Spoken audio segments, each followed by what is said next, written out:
আসসালামু আলাইকুম ওয়া রাহমাতুল্লাহি ওয়া বারাকাতুহু। প্রিয় দর্শক, বিভিন্ন সময়ে আমরা মাদ্রাসার ছাত্রদেরকে নিয়ে আলোচনা করি, আবার সমালোচনাও করি। সেই আলোচনার সমালোচনা একটি ভিডিও স্ক্রিপ আজকে আমার সামনে এসেছে।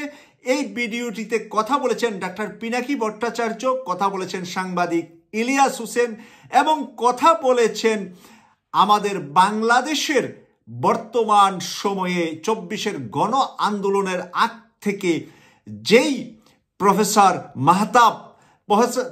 মাহতাবকে আমরা সবাই চিনি, যে আন্দোলন সংগ্রামের যে অবদান রেখেছে। তার চাকরি গিয়েছিল ব্রাক বিশ্ববিদ্যালয় থেকে, কারণ জেন্ডার নিয়ে সে কথা বলেছিলেন সেই কারণে।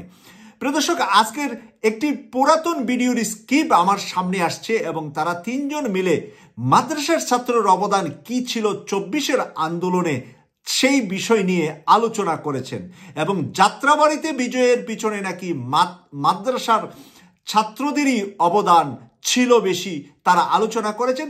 সেই আলোচনার অংশটা আমি একটু ভিডিও আপনাদেরকে শোনাবো, তারপরে আমি এই বিষয়ে বিশ্লেষণটা শেষ করব। লোকেরা এবং তারা সবাই সারাক্ষণ আমাকে বলতো, দাদা আপনি একটু মাদ্রাসার ছাত্রদেরকে বলেন, মাদ্রাসার ছাত্রদেরকে বলেন, ওদেরকে একটু নামতে বলেন, ওই জায়গা থেকে একটু নামতে বলেন, হাটাজারি থেকে একটু নামতে বলেন, যাত্রাবাড়ি থেকে একটু নামতে বলেন। এবং এই যে যাত্রাবাড়িতে ঢাকাতে যে সবচেয়ে হিরোইক ফাইটটা হয়েছে সেটা তো যাত্রাবাড়ি, তাই না? ওই অঞ্চলটা কারা করছে?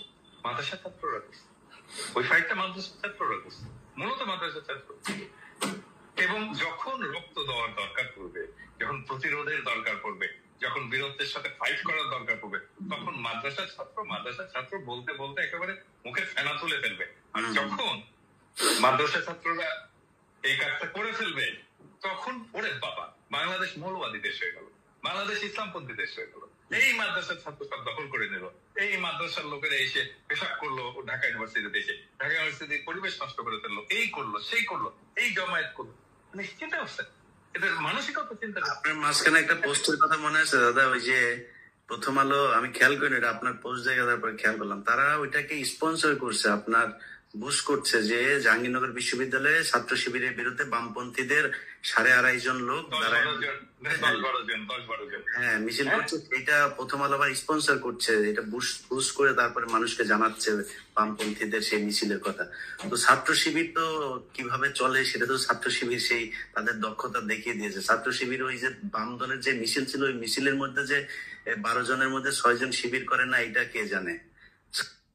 আমি আর একটা জিনিস বলি, এই আন্দোলনের সময় আমি এই প্রিয় দর্শক, আপনারা পিনাকি ভট্টাচার্য মাদ্রাসার ছাত্রদেরকে নিয়ে আলোচনা করেছেন, সেটা অংশটা আপনারা শুনলেন এবং সাংবাদিক ইলিয়াস হোসেন এখানে যে কথাটা যুক্ত করলেন, যখন জাহাঙ্গীরনগর বিশ্ববিদ্যালয়ে 12-13 জন বামপন্থী ছাত্র শিবিরের বিরুদ্ধে মিছিল করেছিল, সেটা নাকি আবার প্রথম আলো স্পন্সর করেছে।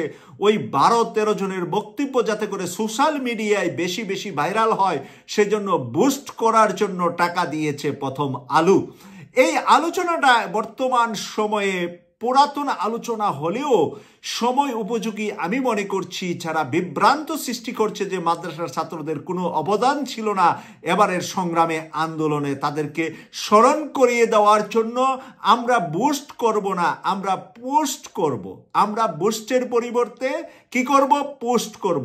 আপনারা এখন আপনাদের দায়িত্বে শেয়ার করবেন, কমেন্টস করবেন, যাতে করে রিয়েল কথাগুলা মানুষের কাছে যা। যাত্রাবাড়ি আন্দোলন সংগ্রামে বিজয়ী হওয়ার পিছনে মাদ্রাসার ছাত্রদের অবদান ছিল এবং সেটার পিছনে কাজ করেছিলেন ডাক্তার পিনাকি ভট্টাচার্য। ইনকিলাব জিন্দাবাদ।